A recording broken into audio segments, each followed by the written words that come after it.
而家嘅發展商啊，為咗打廣告，真係不擇手段啊！那蒋明還一線合景，那地下珍惜就能一線合景了。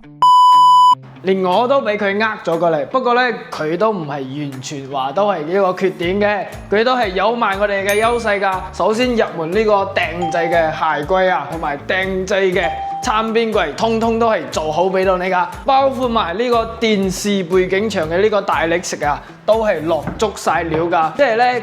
除咗一線河景唔得，呢度嘅交標係非常之高㗎。呢度咧係位於我哋中山市區嘅中心 location 啦。咁講緊單價11000蚊就可以拎低啊！咁咧佢都係非常之有誠意啦。而家都係現樓啦，帶埋精裝修交俾你㗎，即係你拎好2件衫就可以入住㗎啦。咁呢度周邊嘅配套咧，亦都係非常之成熟啦。天宇城啊、富野廣場啊，同埋我哋嘅興中廣場，講緊都係10零分鐘嘅時間就可以去到㗎啦。咁門口咧就係我哋中山嘅一個主幹道啦，翻我哋新中通道，講緊都係40分鐘嘅一個時間就可以去到深圳噶啦。翻香港全程1個鐘頭多少少就可以翻到啦。咁有興趣嘅朋友，嗱嗱聲 call 我，將啲詳細資料 send 俾你睇睇啦。